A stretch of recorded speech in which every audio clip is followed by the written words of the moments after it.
नमस्कार करता हूँ, राम राम करता हूँ। और मुझे बताया गया है कि बिना भूमिका से कविता की शुरुआत करें, समय की पाबंदी है। तो मैं ये कहना चाहूँगा कि राजस्थान मेरी जन्मभूमि है, तमिलनाडु मेरी कर्म भूमि है और ये काव्य मंच मेरी धर्म भूमि है। धर्म भूमि की जिम्मेदारी निभाते हुए एक व्यापारी होने के नाते मैं सबसे पहले अपनी नज़रों के तराजू से आपके प्यार को तोलता हूँ, फिर आपको दिल से जोड़ता हूँ। और दोस्तों, मैं एक ऐसा बहादुर कवि हूँ जो घर में वाइफ के आगे खामोश और माई के आगे बोलता हूँ।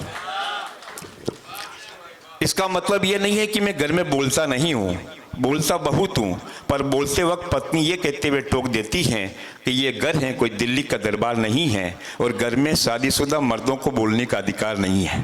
क्या बात है। अब आप ही बताइए, जब घर में ऐसे कवि की बेइज्जती होती है, अपमान होता है, तो घर की चौखट के बाद कदम बढ़ाना पड़ता है और आपका प्यार पाने के लिए हमें मंच पर आना पड़ता है। आपका प्यार पाने के लिए हमें मंच पर आना पड़ता है। बहुत हो गया।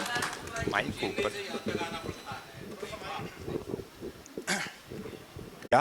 क्या आपका बिजनेस है, गोल्ड का बिजनेस है चेन्नई में, पर आपको समय नहीं मिलता तो आप कविता कैसे लिखते हो? तो पत्नी ने शक करने पर मैंने कविता लिखी है, सुनिए सर। एक दिन हमारी धर्म पत्नी ने हमसे पूछा कि आप सुबह उठकर दुकान जाते हैं, दिन भर कमाकर रात को घर लौट आते हैं, फिर खाना खाकर मस्ती करके सो जाते हैं, फिर मुझे ये बताओ, जब समय मिलता ही नहीं तो कविता कब बनाते हैं? हमने कहा, तू क्या सोचती है कि हम किसी और की लिखी हुई सुनाते हैं? ऐसा नहीं है यार, बस तेरे सोने का करते हैं इंतजार। वाह। जब तू गहरी नींद में सो जाती है तो हमारी कविता हमें पास बुलाती है, हमारी प्यास बुझाती है और तेरे जगने से पहले हमारी कविता कंप्लीट हो जाती है।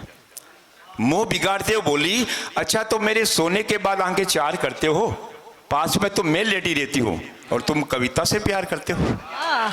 भले ही बाहर तुम्हारी साफ सुथरी छवि होगी, अनुभवी हो, पर मेरी नजरों में तो तुम नालायक कवि हो।